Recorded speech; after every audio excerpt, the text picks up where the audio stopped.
வணக்கம் மாணவர்களே, உங்கள் எல்லோரையும் ரோஜா தோட்டம் சேனலுக்கு அன்போடு வரவேற்கிறேன். மாணவர்களே, இன்று நாம் விலங்குகளின் உறுப்பு மண்டலங்கள் பாடத்தில் தரப்பட்டுள்ள மதிப்பீடு வினாக்களுக்கான விடைகளை படிக்கலாமா? முதலில் சரியான விடையை தேர்ந்தெடு. 1. கீழ்காண்பனவற்றில் எது உமிழ்நீர் சுரப்பி இல்லை?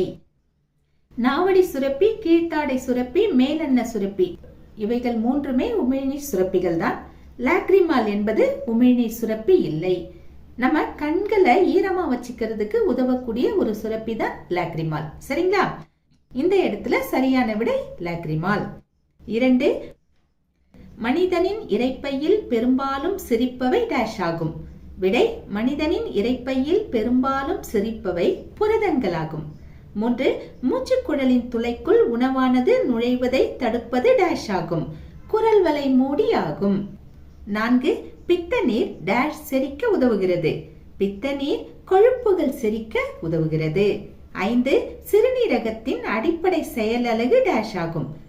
விடை சிறுநீரகத்தின் அடிப்படை செயல் அலகு நெஃப்ரான் ஆகும். 6. கீழ்காண்பனவற்றில் எது வியர்வையின் உட்கூறு இல்லை? யூரியா, நீர், உப்பு இவை மூன்றுமே வியர்வையின் உட்கூறுகள் தான். புரதம் மட்டும் வியர்வையின் உட்கூறு இல்லை. சரிங்களா? ஆக இங்கே சரியான விடை புரதம். 7. ஆண்களில் சிறுநீரையும் விந்தையும் கடத்துவதற்கான பொதுவான பாதை டேஷ் ஆகும். விடை ஆண்களில் சிறுநீரையும் விந்தையும் கடத்துவதற்கான பொதுவான பாதை சிறுநீர் புறவழி ஆகும். 8.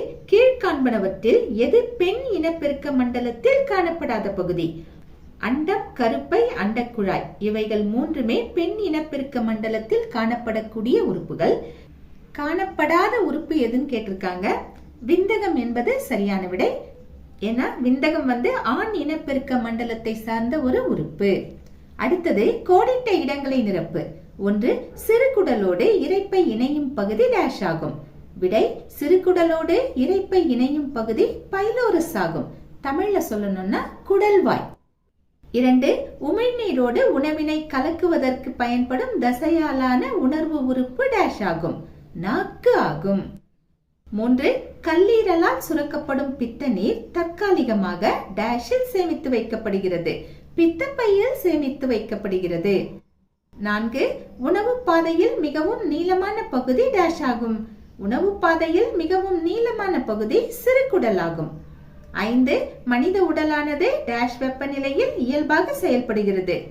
விடை மனித உடலானது 37 டிகிரி செல்சியஸ் வெப்பநிலையில் இயல்பாக செயல்படுகிறது. 6. பெண்களின் உடலில் உள்ள மிகப்பெரிய செல் டேஷ் ஆகும். பெண்களின் உடலில் உள்ள மிகப்பெரிய செல் கருமுட்டையாகும். அடுத்தது சரியா தவறா? தவறெனில் திருத்துக. 1.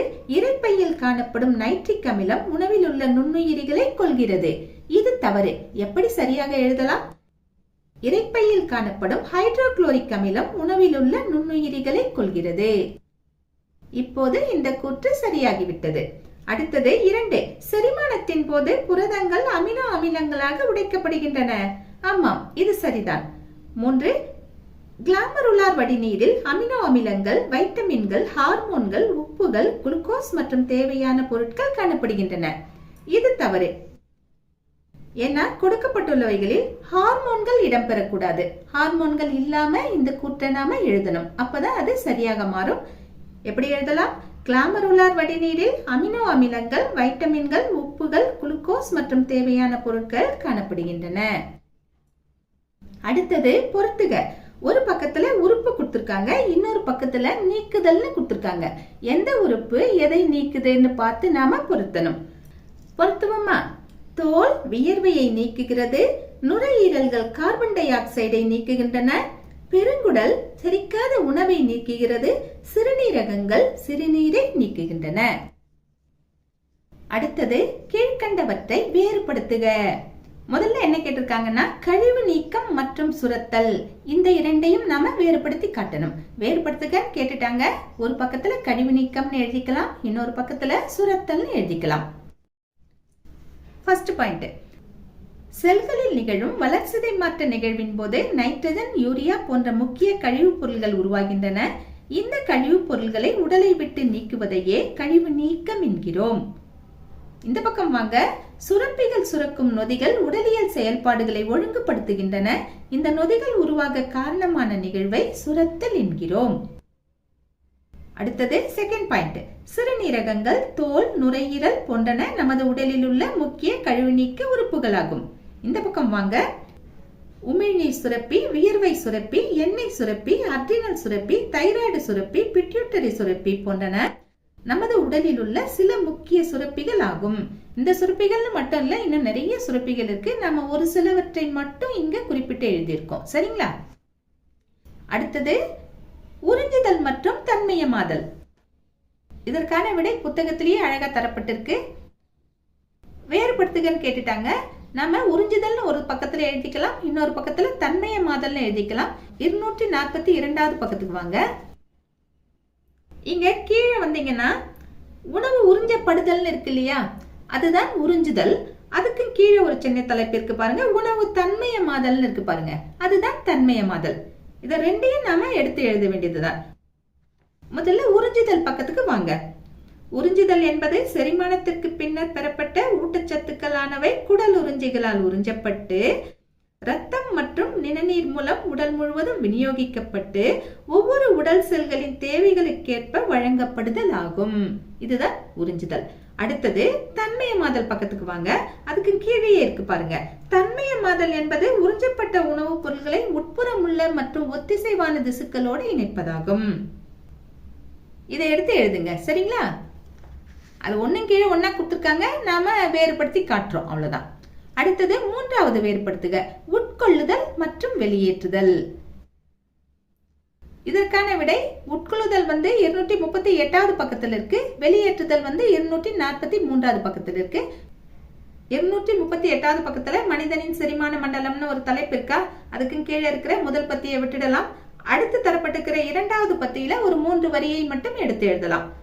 என்ன எழுதலாம்னா, நமது உடலில் உணவானது உட்புகுவதிலிருந்து செரிமானத்தின் செயல்பாடுகள் துவங்குகின்றன.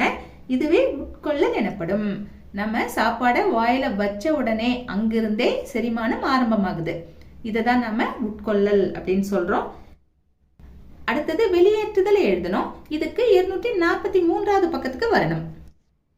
243வது பக்கத்துல மனித கழிவு நீக்க மண்டலம்னு ஒரு தலைப்பு இருக்கு இல்லையா, அந்த தலைப்புக்கு மேல ஒரு குட்டி பத்தி இருக்கு. அந்த குட்டி பத்தியை எடுத்து எழுத வேண்டியதுதான். எப்படி எழுதலாம்?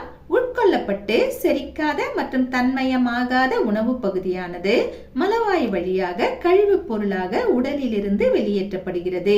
இதனையே மலம் வெளியேற்றல் அல்லது மலம் கழித்தல் என்கிறோம். வெளியேற்றுதல் அவங்க வெறுமனே கேட்டிருக்காங்க, மலம் வெளியேற்றுதல தான் அவங்க வெளியேற்றல்னு சொல்லியிருக்காங்க. சரிங்களா? அதனால இதை எடுத்து எழுதுங்க. அடுத்தது இரட்டை பல்வரிசை மற்றும் கலப்பு பல்வரிசை. இரட்டை பல்வரிசைனா என்னன்னா, நமக்கு பல்லு முளைக்கிறது 2 ஸ்டேஜ்ல நடக்குது. அதாவது முதல்ல பால் பற்கள் முளைக்கும், 20 பற்கள் இருக்கும். அது உளுந்த பிற்பாடு நிரந்தர பற்கள் முளைக்கும், 32 பற்கள் இருக்கும். 2 ஸ்டேஜ்ல நடக்கிறதுனால இதை நாம இரட்டை பல்வரிசை அப்படின்னு சொல்றோம். கலப்பு பல்வரிசைனா என்னன்னா, நமக்கு உருவாகிற பற்கள் பல ஷேப்ல இருக்கும், கலந்தபடி இருக்கும். எல்லா பற்களும் ஒரே மாதிரி இருக்காது, பல வடிவங்கள்ல இருக்கும், ஒவ்வொன்றுக்கும் ஒரு பேரு. இது மாதிரி கலந்து காணப்படுறதுனால அது கலப்பு பல்வரிசை அப்படின்னு சொல்லுவோம். நம்ம மனிதர்களுடைய பற்களின் அமைப்பு இப்படிதான் கலந்துதான் இருக்கு. இப்ப வாங்க இரட்டை பல்வரிசையில என்ன எழுதலாம்னு சொல்றேன். மனிதர்களின் வாழ்நாளில் பற்கள் 2 தொகுப்புகளாக உருவாகின்றன. முதல் தொகுப்பில் 20 பால் பற்களும், 2வது தொகுப்பில் 32 நிரந்தர பற்களும் தோன்றுகின்றன. இதனையே இரட்டை பல்வரிசை என்கிறோம். இப்படி 2 வகையா தோன்றுது இல்லையா, இந்த நிகழ்வை தான் நாம இரட்டை பல்வரிசைன்னு சொல்றோம். அடுத்தது கலப்பு பல்வரிசை. நமக்கு உருவாகிற பற்கள் பல வடிவங்கள் இருக்கு இல்லையா, கலந்து காணப்படுது, அதுதான் கலப்பு பல்வரிசை. எப்படி எழுதலாம்? மனிதர்களின் வாழ்நாளில் தோன்றும் 32 நிரந்தர பற்களில் வெட்டு பற்கள், கோரை பற்கள், முன் கடவாய் பற்கள் மற்றும் பின் கடவாய் பற்கள் என 4 வகையான பற்கள் காணப்படுகின்றன. இவைகளையே கலப்பு பல்வரிசை என்கிறோம். ஒரே மாதிரியான பற்கள் நமக்கு இல்லை, பல வடிவங்களில் காணப்படுகிறது. அதனுடைய வேலையும் பல வகையாக பிரிக்கப்பட்டுள்ளது இல்லையா, நம்ம அந்த அட்டவணையில பார்த்தோம். இதத்தான் கலப்பு பல்வரிசைன்னு சொல்றோம். அடுத்தது வெட்டு பற்கள் மற்றும் கோரை பற்கள் வேறுபடுத்துக. ஒரு பக்கத்துல வெட்டு பற்கள்னு எழுதிக்கலாம், இன்னொரு பக்கத்துல கோரை பற்கள்னு எழுதிக்கலாம். ஃபர்ஸ்ட் பாயிண்ட் என்ன எழுதலாம்? நம்மிடம் 8 வெட்டுப்பற்கள் காணப்படுகின்றன. இந்த பக்கம் வாங்க, நம்மிடம் 4 கோரைப்பற்கள் காணப்படுகின்றன. செகண்ட் பாயிண்ட், இவை உணவை வெட்டவும் கடிக்கவும் பயன்படுகின்றன. இந்த பக்கம் வாங்க, இவை உணவை கிழிக்கவும் துளையிடவும் பயன்படுகின்றன. ஒரு வழியா வேறுபடுத்துக முடிஞ்சது. அடுத்தது சுருக்கமாக விடையளி. முதல் கேள்வி, செரிக்கப்பட்ட உணவை உட்கரிக்க எவ்வாறு சிறுகுடலானது அமைக்கப்பட்டுள்ளது? 241வது பக்கத்துல பின் சிறுகுடல் இலியம்னு ஒரு சின்ன தலைப்பு இருக்கு இல்லையா? அந்த தலைப்பின் கீழே இருக்கிற அந்த ஒரு பத்தியை முழுசாகவே எடுத்து எழுதலாம். என்ன தரப்பட்டிருக்கு? சிறுகுடலின் அடிப்பகுதியாக இருக்கும் இப்பகுதி பெருங்குடலில் திறக்கிறது. இலியம் சிறுகுடலின் மிக நீளமான பகுதியாகும். இவைகளில் மிக சிறிய விரல் போன்ற நீட்சிகள் காணப்படுகின்றன. அவை ஒவ்வொன்றும் 1 மில்லிமீட்டர் நீளமுடைய குடல் உறிஞ்சிகள் என அழைக்கப்படும். இவற்றில் தான் உணவானது உட்கிரகிக்கப்படுகிறது. சிறுகுடலில் ஏறக்குறைய 4 மில்லியன் குடல் உறிஞ்சிகள் காணப்படுகின்றன. இதன் உட்பகுதியில் மெல்லிய இரத்த குழாய்களும் நிணநீர் கொண்ட குடற்பால் குழல்களும் காணப்படுகின்றன. நம்ம சாப்பிட்ட உணவை உட்கிரகிக்கிறதுக்கு சிறுகுடல்ல இந்த மாதிரியான அமைப்புகள் காணப்படுது. சரிங்களா? அடுத்தது 2வது கேள்வி, நமக்கு ஏன் வியர்க்கிறது? இதற்கான விடை 244வது பக்கத்துல இருக்கு. இங்க தோல்னு ஒரு தலைப்பு இருக்கா? அதுக்கு கீழே இருக்கிற ஒரு பத்தியை விட்டுடுங்க. அதுக்கு அடுத்த பத்திக்கு வாங்க. மனித உடலானது 37 டிகிரி செல்சியஸ் வெப்பநிலையில் சாதாரணமாக இயங்குகிறது. வெப்பமானது அதிகரித்தால் வியர்வை சுரப்பிகள் வியர்வையை சுரக்க ஆரம்பிக்கின்றன. அப்ப ஏன் வியர்க்குது? பொதுவா நம்ம உடம்பு 37 டிகிரி செல்சியஸ் வெப்பநிலை இருக்கிற வரைக்கும் நார்மலா தான் இயங்கிட்டு இருக்கும். அதுக்கு மேல கொஞ்சம் வெப்பம் அதிகமாச்சுன்னா வியர்வை சுரப்பிகள் வியர்வையை வியர்க்க ஆரம்பிக்கும். சரிங்களா? அடுத்தது 3வது கேள்வி, மனித சிறுநீரகத்தின் ஏதேனும் 2 முக்கிய பணிகளை குறிப்பிடுக. 245வது பக்கத்துக்கு வாங்க. இங்க மனித சிறுநீரகத்தின் நீள்வெட்டு தோற்றம் படம் தரப்பட்டிருக்கு இல்லையா? அதுக்கு கீழே QR கோட் கூட இருக்கு இல்லையா? அங்க இருக்கு பாருங்க, சிறுநீரகத்தின் பணிகள்னு தரப்பட்டிருக்கு. அங்க 4 பாயிண்ட் கொடுத்திருக்காங்க. உங்களுக்கு எளிதா இருக்கிற ஏதாவது 2 பாயிண்ட்ஸ் நீங்க எடுத்து எழுதலாம். சரிங்களா? அடுத்தது 4வது கேள்வி, சிறுநீர் கழிக்க வேண்டும் என்ற தூண்டுதல் எவ்வாறு நடைபெறுகிறது? யூரின் போகணுங்கிற நினைப்பு நமக்கு எப்படி வருது அப்படிங்கறத கேக்குறாங்க. இதற்கான விடையை கொடுக்கிறேன், நோட் பண்ணிக்கோங்க. சிறுநீர் பையில் சிறுநீர் நிரம்பியவுடன் அங்குள்ள நரம்புகள் தூண்டப்பட்டு தகவலை மூளைக்கு அனுப்புகின்றன. உடனே மூளை சிறுநீர் கழிக்க வேண்டும் என்ற உணர்வை நமக்கு அளிக்கிறது. நாம் அனுமதி அளித்தவுடன் சிறுநீர் பை தசை சுருங்கி சிறுநீர் புறவழி மூலமாக சிறுநீரை வெளியேற்றுகிறது. அடுத்தது 5வது கேள்வி, முதிர்ச்சியடைந்த மனிதனில் காணப்படும் பற்களின் பெயர்களை எழுதி அவற்றின் பணிகளை குறிப்பிடுக. 239வது பக்கத்துல இந்த அட்டவணை இருக்கு. வாங்க, இங்க மேல பாத்தீங்கன்னா இருக்கு பாருங்க, பற்களின் வகைகளும் அவற்றின் பணிகளும் இப்படி ஒரு தலைப்பு தரப்பட்டிருக்கா? அதுக்கு கீழே ஒரு அட்டவணை இருக்கு பாருங்க. இப்போ இந்த அட்டவணைய அப்படியே எடுத்து எழுதலாம். இங்க கொடுக்கப்பட்டிருக்கிற பற்கள் தான் முதிர்ச்சியடைந்த மனிதர்களிடம் காணப்படும். எத்தனை காணப்படும்னு கொடுத்திருக்காங்க, அது என்ன வேலை செய்யுதுன்னு கொடுத்திருக்காங்க பாருங்க. வெட்டு பற்கள், கோரை பற்கள், முன்கடவாய் பற்கள், பின் கடவாய் பற்கள், அவை ஒவ்வொன்றும் எத்தனை இருக்கு, என்ன வேலை பண்ணுதுன்னு கொடுத்திருக்காங்க. இதை அப்படியே நீங்க எடுத்து எழுதினால் போதுமானது. அடுத்தது 6வது கேள்வி, நெஃப்ரானின் அமைப்பினை விளக்குக. 245வது பக்கத்துக்கு வாங்க. நெஃப்ரானின் அமைப்பு இந்த மாதிரி ஒரு தலைப்பே இருக்கு பாத்தீங்களா? அந்த தலைப்புல 6வது வரியிலிருந்து இதற்கான விடையை நாம் ஆரம்பிக்கலாம். எங்கிருந்து ஆரம்பிக்கலாம், எங்க முடிக்கலாம் சொல்றேன், நோட் பண்ணிக்கோங்க. ஒவ்வொரு நெஃப்ரானிலும் சிறுநீரக கார்பசல் அல்லது மால்பிஜியன் உறுப்பு மற்றும் சிறுநீரக நுண்குழல்கள் ஆகிய 2 பகுதிகள் காணப்படுகின்றன. இப்படி ஆரம்பமாகுதா? அங்க ஆரம்பிங்க. அதை எழுதிட்டு அடுத்த பத்தியை எழுத ஆரம்பிச்சு எங்க முடிக்கணும்னு சொல்றேன், பின்தொடர்ந்து வாங்க. பௌமனின் கிண்ணத்தினை தொடர்ந்து உள்ள சிறுநீரக நுண்குழல்கள் 3 பகுதிகளை கொண்டுள்ளன. அவை அண்மை சுருள் நுண்குழலாகவும் யூ வடிவம் கொண்ட ஹென்லேயின் வளைவாகவும் சேமச் சுருள் நுண்குழலாகவும் தொடர்கின்றன. இச்சுருள் நுண்குழல் சேகரிப்பு நாளத்தில் திறக்கிறது. இது வரைக்கும் எழுதணும். இதுதான் நெஃப்ரானின் அமைப்பு. அடுத்தது விரிவாக விடையளி. முதல் கேள்வி, மனிதனின் உணவு பாதையை விவரி. 239வது பக்கத்துக்கு வரணும். இங்க உணவு பாதையின் அமைப்பு இப்படி ஒரு தலைப்பு இருக்கா? இந்த தலைப்பின் கீழே இருந்து இதற்கான விடை ஆரம்பிக்கணும். இதை மொத்தமா முழுசா அப்படியே எழுதணும்னா ரொம்ப பெருசா இருக்கும். அங்கங்க கொஞ்சம் சுருக்கிக்கலாம். பொதுவா எப்படி புரிஞ்சுக்கணும்னா, உணவு பாதையில நம்ம வாயில சாப்பாடு போடுறோம் இல்லையா, அது உள்ள போறதுல இருந்து அது வெளியே போற வரைக்கும் உள்ள பாதையை நாம முழுசுமாக எழுதணும். இங்க கொடுக்கப்பட்டிருக்கிற ஃபர்ஸ்ட் பேராகிராஃபை முழுசா எழுதுங்க. அவங்க எந்தெந்த பார்ட்ஸ் எல்லாம் சொல்லியிருக்காங்களோ அதெல்லாம் மட்டும் நீங்க சுருக்கமா எழுதினா போதுமானது. ஃபர்ஸ்ட் பேராகிராஃப்ல என்ன கொடுத்திருக்காங்க? உணவு பாதை தசையாலான சுருண்ட மற்றும் குழாய் வடிவ அமைப்பாகும். இவ்வுணவு பாதை வாய், வாய்க்குழி, தொண்டை, உணவு குழல், இரைப்பை, சிறுகுடல், சிறுகுடல்லையே எது எது வரும்னு கொடுத்திருக்காங்க பாருங்க. முன் சிறுகுடல், நடு சிறுகுடல் மற்றும் பின் சிறுகுடல் உள்ளடங்கியது. அதுக்கப்புறமா பெருங்குடல். பெருங்குடல்ல என்னென்ன வரும்? குடல்வால், கோலன் மற்றும் மலக்குடல் உள்ளடங்கியது. கடைசியா மற்றும் மலவாய் போன்ற உறுப்புகளை கொண்டுள்ளது. இப்படி கொடுத்திருக்காங்க இல்லையா? இங்க கொடுத்திருக்கிற ஒவ்வொன்றையும் பத்தி தலைப்பு மாதிரி போட்டு நாம சின்னதான விளக்கம் கொடுக்கணும். முதல்ல இங்க என்ன கொடுத்திருக்காங்க? வாயில ஆரம்பிக்குது இல்லையா? அப்போ வாய் கீழே அவங்களே அந்த தலைப்பை கொடுத்திருக்காங்க பாருங்க. வாயின்னு தலைப்பு போட்டுக்கோங்க. இங்க எதை எதை எழுதலாம்னா ஒரு 4 வரியை எழுதலாம். என்ன தரப்பட்டிருக்கு? வாய் உணவு பாதையின் ஆரம்ப துவாரமாகும். இது வாய்க்குழிக்குள் திறக்கிறது. இது இரு மென்மையான அசையும் மேல் மற்றும் கீழ் உதடுகளால் பிணைக்கப்பட்டுள்ளது. கொடுத்திருக்காங்களா? இது வரைக்கும் எழுதிக்கோங்க. அடுத்தது எதை பத்தி எழுதலாம்னா வாய்க்குழி. வாய்க்குழியை பத்தி தனியா தலைப்பு போட்டு கொடுக்கல அவங்க. இதே பத்தியில ஆரம்பமாகுது பாருங்க. ஆனா நீங்க எழுதும் போது வாய்க்குழின்னு தனியா தலைப்பு போட்டுக்கோங்க. தலைப்பை போட்டுட்டு அதற்கு அடுத்து தொடர்ந்து எழுதுங்க. வாய்க்குழியானது பெரிய இடைவெளியோடு மேல் பகுதியில் அன்னம் என்ற பகுதியாலும் கீழ்ப்பகுதியில் தொண்டையாலும் பக்கவாட்டில் தாடைகளாலும் பிணைக்கப்பட்டுள்ளன. தாடைகள் பற்களை தாங்குகின்றன. இது வரைக்கும் எழுதிக்கோங்க. எழுதிட்டு இன்னொரு செய்தியையும் இங்க நம்ம எழுதணும். ஏன்னா இந்த வாய்க்குழியில 3 வகையான சுரப்பிகள் சுரக்குது. இது அடுத்த பக்கத்துல இருக்கு. 240வது பக்கத்துக்கு வாங்க. அங்க மேல படத்துக்கு கீழே கொடுத்திருக்காங்க பாருங்க. உமிழ்நீர் சுரப்பிகள் இருக்கு இல்லையா? இந்த உமிழ்நீர் சுரப்பிகள் வாய்க்குழியில தான் சுரக்குது. என்ன தரப்பட்டிருக்கு? இவ்வாய்க்குழிக்குள் 3 இணை உமிழ்நீர் சுரப்பிகள் காணப்படுகின்றன. அவையாவன மேலென்ன சுரப்பி, நாவடி சுரப்பி மற்றும் தாடை சுரப்பி. இது வரைக்கும் எழுதுங்க. புரியுதுங்களா? வாய்க்குழியை பத்தி இது வரைக்கும் எழுதினால் போதுமானது. இப்போ நம்ம வாய்க்குழியை முடிச்சிட்டோம். அடுத்த தலைப்பு தொண்டை தரப்பட்டிருக்கு இல்லையா? இதுக்கு மேல நாக்குன்னு ஒரு தலைப்பு இருக்கு. ஒரு 3 வரி எழுதிக்கங்க. நாக்கு தசையாலான உணர்ச்சி உறுப்பாகும். இது உமிழ்நீருடன் உணவானது கலக்க உதவுகிறது. இந்த 3 வரியை எழுதிக்கோங்க. அடுத்த தலைப்பு தொண்டை. தொண்டைக்கு கீழே தரப்பட்டிருக்கிற அந்த முழு பத்தியும் எழுதுங்க. முடிஞ்சதுன்னா அப்படி எழுதுங்க முழுசா.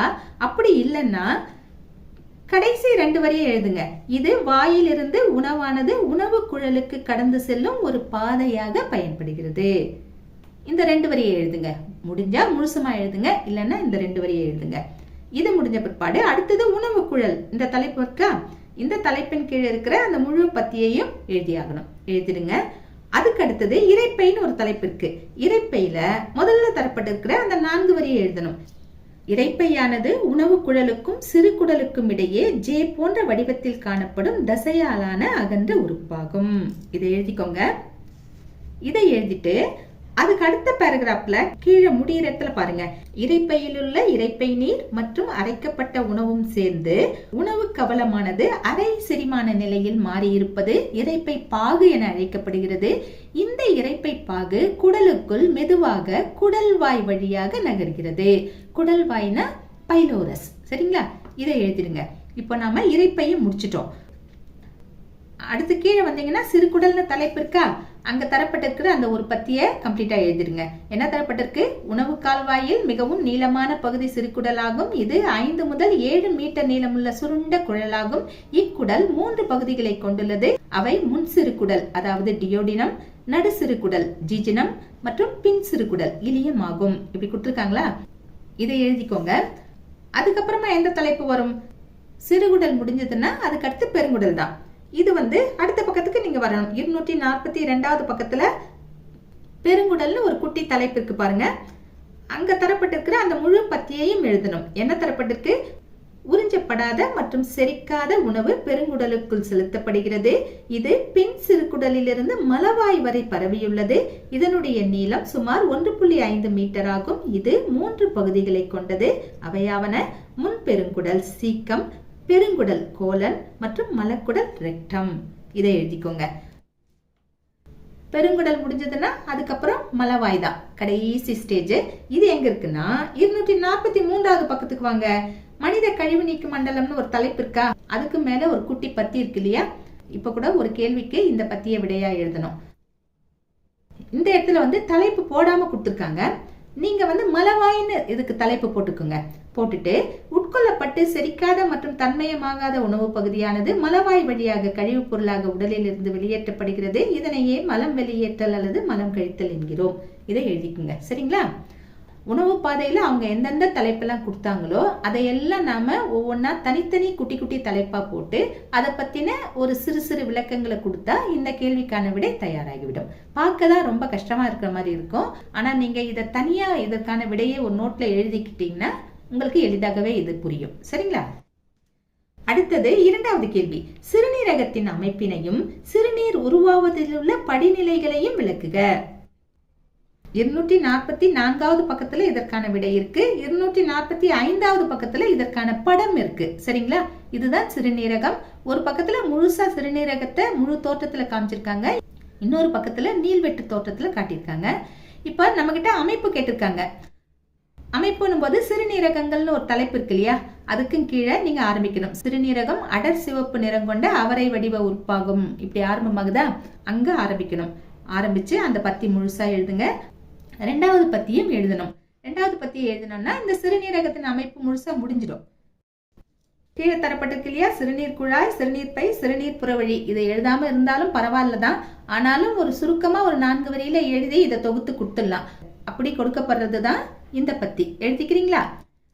ஹைலம் பகுதியிலிருந்து வரும் சிறுநீர் குழாய்கள் சிறுநீரை சிறுநீர் பைக்கு கொண்டு வருகின்றன.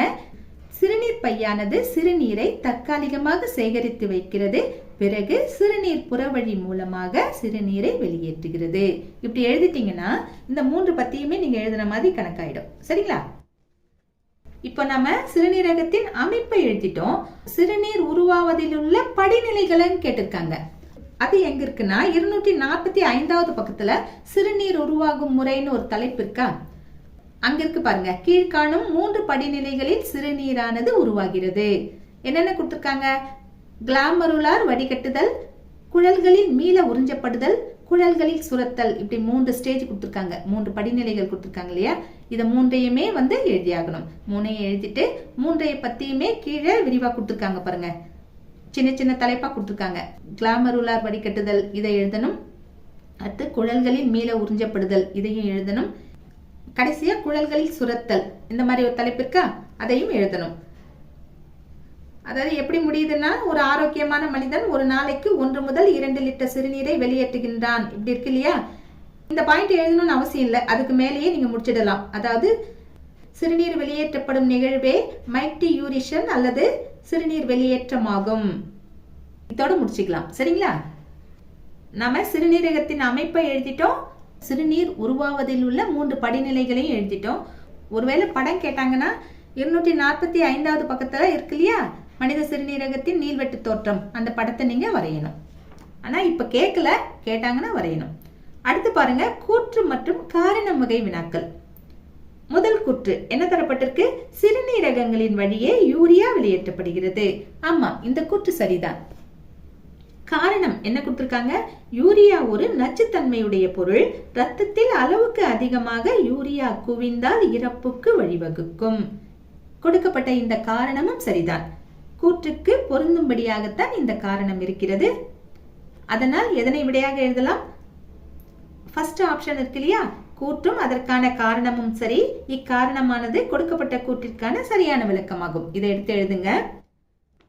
அடுத்தது 2 கூற்று. இரு பாலினங்களிலும் பாலின சுரப்பிகள் இரட்டை வேலையை செய்கின்றன. ஆமா, இது சரிதான்.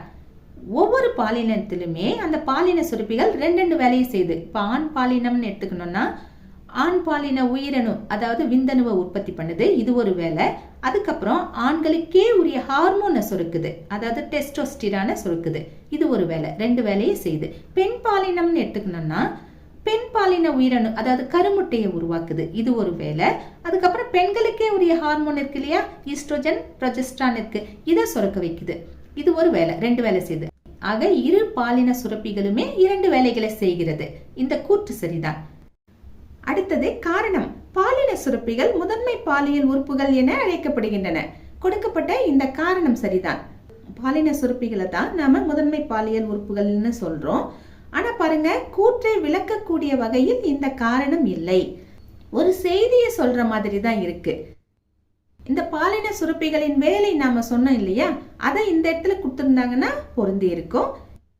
இல்லைன்னா காரணம்னு சொல்லியிருக்கிற இடத்துல கூற்றுல என்ன சொல்லியிருக்காங்களோ அதை கொடுத்துட்டு கூற்றுங்கிற இடத்துல காரணத்துல சொல்லியிருக்கிறதை மாத்தி கொடுத்திருந்தாங்கன்னா இது பொருந்தும்படியா இருந்திருக்கும். அவங்க அப்படி கொடுக்கல. அதனால நாம எதை விடையா எழுதலாம்னா, கூற்றும் அதற்கான காரணமும் சரி, ஆனால் இக்காரணமானது கொடுக்கப்பட்ட கூற்றிற்கான சரியான விளக்கம் இல்லை. இதை செலக்ட் பண்ணி எழுதலாம். அதாவது ஆப்ஷனை செலக்ட் பண்ணலாம். ரெண்டுமே சரிதான், ஆனா அதுக்கு இது சரியான விளக்கம் கிடையாது. அவ்வளவுதான். சரிங்களா? அடுத்தது உயர் சிந்தனை வினாக்கள். 1. என்ன கொடுத்திருக்காங்க? இரைப்பை நீரில் பெப்சின் குறைவுபட்டால் இரைப்பையில் எச்செயலானது பாதிக்கப்படும். சரியான விடை ஆப்ஷன் இருக்கு பாத்தீங்களா? புரதங்கள் பெப்டைடுகளாக உடைதல் பாதிக்கப்படும். இது சரியான விடை. சரிங்களா? அடுத்தது 2வது கேள்வி. மால்பிஜியன் காப்சூலுக்குள் செல்லும் மற்றும் மால்பிஜியன் காப்சூலை விட்டு வெளியேறும் இரத்த நாளங்களை பெயரிடுக. 246வது பக்கத்துல இந்த படம் தரப்பட்டிருக்கு பாருங்க. இந்த படத்தை பாத்தீங்கன்னா உங்களுக்கு இதற்கான விடை நல்லா புரியும். இந்த பௌமனின் கிண்ணம் இருக்கு இல்லையா, இந்த பகுதியை தான் மால்பிஜியன் உறுப்பு அப்படின்னு சொல்லுவோம். உள்ள வருது பாருங்க, அந்த உள்ள வர்ற நாளத்துக்கு பேரு தான் உட்செல் நுண்தமனி. வெளியில வருது பாருங்க, நீளமா வருது பாருங்க கீழே இறங்கி, அதுக்கு பேரு வெளிசெல் நுண்தமனி. இதுதான் இங்க கேட்கப்பட்டிருக்கிற கேள்வி. எப்படி விடை எழுதலாம்? மால்பிஜியன் காப்சியூலுக்குள் செல்லும் இரத்த நாளத்தின் பெயர் உட்செல் நுண்தமனி ஆகும். அடுத்தது மால்பிஜியன் காப்சூலை விட்டு வெளியே வரும் இரத்த நாளத்தின் பெயர் வெளிசெல் நுண்தமனி ஆகும். அடுத்தது 3வது கேள்வி. மருத்துவ நோயறிதலில் சிறுநீர் பகுப்பாய்வானது மிக முக்கியமான பகுதியாக இருப்பதாக ஏன் கருதுகிறாய்? ஒரு நோயை கண்டறிவதில் சிறுநீர் பரிசோதனை முக்கியமானதுன்னு ஏன் நினைக்கிறோங்கிறது தான் நம்ம கிட்ட கேட்கப்பட்டிருக்கிற கேள்வி. விடை எழுதுவோமா? ஒரு மனிதனின் சிறுநீரில் உள்ள பொருள்கள் அம்மனிதனின் ஆரோக்கிய நிலையை காட்டுகிறது. நீரிழிவு நோய், சிறுநீரக நோய், சிறுநீர் பாதை கிருமி தொற்று, மஞ்சள் காமாலை, கல்லீரல் நோய் போன்றவைகளை கண்டறிய சிறுநீர் பகுப்பாய்வு பயன்படுகிறது. உடலில் உள்ள நீர்ச்சத்து மற்றும் உப்பு சத்துகள் சரியாக உள்ளனவா என்பதை கண்டறிய பயன்படுகிறது. உடலின் வளர்சிதை மாற்றங்களில் ஏற்படும் மாற்றங்களை கண்டறிய பயன்படுகிறது. மேலும் இப்பரிசோதனை வலி இல்லாதது, குறைந்த செலவில் செய்யக்கூடியது. எனவே மருத்துவ நோயறிதலில் சிறுநீர் பகுப்பாய்வு மிக முக்கியமானதாக கருதப்படுகிறது. அடுத்தது 4வது கேள்வி. உனது மருத்துவர் ஏன் அதிக நீர் குடிக்க அறிவுறுத்துகிறார்? நிறைய தண்ணி குடின்னு ஏன் டாக்டர் சொல்றாரு? இதுதான் நம்ம கிட்ட கேட்கப்பட்டிருக்க கேள்வி. என்னென்ன காரணங்கள்னு பார்த்துருவோமா? நீர் உடலின் வெப்பநிலையை சீராக வைத்திருக்க உதவுகிறது. உடலில் உள்ள நச்சு பொருள்களை சிறுநீராக வெளியேற்ற உதவுகிறது. சிறப்பான செரிமானத்திற்கு உதவுகிறது. உணவில் உள்ள சத்துக்களை நன்றாக உறிஞ்ச உதவுகிறது. இரத்த ஓட்டத்தை சீராக வைத்திருக்க உதவுகிறது. சிறுநீரகம், இதயம், மூளை, தோல், தசைகள் போன்றவைகள் ஆரோக்கியமாக இருக்க உதவுகிறது. உடலில் நீர் சத்து குறைவதை தடுக்கிறது. சோர்வு, தலைவலி, மயக்கம், மலச்சிக்கல் போன்றவைகளை தடுக்கிறது. இது போன்ற காரணங்களால் தான் மருத்துவர் அதிக நீரை குடிக்க சொல்கிறார். அடுத்தது கடைசி கேள்வி. நமது உள்ளங்கைகளிலும் பாதங்களின் உள்ளங்காலிலும் ஏன் வியர்வை சுரப்பிகள் உள்ளன என்று உன்னால் யூகிக்க முடிகிறதா? விடை எழுதுவோமா? உடல் வெப்பநிலையை குறைக்க வியர்வை சுரப்பிகள் பயன்படுகின்றன. நீர் சத்தையும் உப்பு சத்தையும் சமநிலைப்படுத்த பயன்படுகின்றன. கை கால்கள் அதிகம் இயங்கக்கூடியவை, இதனால் வெப்பம் உருவாகும். அதனை தணிக்க வியர்வை சுரப்பிகள் பயன்படுகின்றன. நமது தோல் உலர்ந்து போவதை தடுக்க பயன்படுகின்றன. சிறிதளவு ஈரப்பதம் கை கால்களுக்கு நல்ல பிடிமானத்தை கொடுக்கின்றன. அதிகப்படியான வெப்பம் வியர்வையாக வெளியேறுவதால் உடல் சோர்வு குறைகிறது. இந்த மாதிரியான நன்மைகள் எல்லாம் நமக்கு உள்ளங்கையிலையும் உள்ளங்காலையும் வியர்வை சுரப்பிகள் இருக்கிறதுனால கிடைக்குது. சரிங்களா? அடுத்தது பாருங்க, கடைசி கேள்வி. ஒரு படம் கொடுத்திருக்காங்க. என்ன கேட்டிருக்காங்க? கீழ் கொடுக்கப்பட்டுள்ள படத்தின் பாகங்களை சரியான விருப்ப தேர்விலிருந்து எடுத்து பொறுத்துக. ஒரு படம் கொடுத்திருக்காங்க. இந்த படத்துல எண்கள் கொடுக்கப்பட்டிருக்கு பாருங்க. அந்த எண்களுக்குரிய பெயர் என்ன அப்படின்னு நாம எழுதணும். அதாவது 1 எதை குறிக்கும், 2 எதை குறிக்கும், 3 எதை குறிக்கும், 4 எதை குறிக்கும், 5 எதை குறிக்கும். கீழேயே அவங்க ஆப்ஷனையும் கொடுத்துருக்காங்க. எது சரியான ஆப்ஷனோ பார்த்து நாம குறிக்க வேண்டியதுதான். 1 இதுதான் பெலோப்பியன் குழாய்ன்னு சொல்லுவோம், தமிழ்ல கருக்குழல்னு சொல்லுவோம், கருப்பை நாளம்னு சொல்லலாம். 2 இது என்ன? 2 அண்டகம். 3 இந்த பகுதியின் பெயர் கருப்பை வாய். 4 இது கருப்பையை குறிக்கும். 5 இதுதான் யோனி. நாம சொன்ன இந்த ஆப்ஷன்லாம் எங்க இருக்கு? கடைசியா இருக்கு பாருங்க, ஈல. கருப்பை நாளம், அண்டகம், செர்விக்ஸ், செர்விக்ஸ்னா கருப்பை வாய், கர்ப்பப்பை, யோனி. இந்த விடை சரியான விடை. சரிங்களா? இதை எடுத்து எழுதுங்க. இதை பார்த்து அப்படியேவும் அந்த படத்துல குறிச்சுக்கோங்க. மாணவர்களே, இன்று நாம் விலங்குகளின் உறுப்பு மண்டலங்கள் பாடத்தில் தரப்பட்ட மதிப்பீடு வினாக்களுக்கான விடைகளை பார்த்தோம். நாம் வேறு பாடத்தோடு மீண்டும் சந்திக்கலாம். டாடா, பபாய்.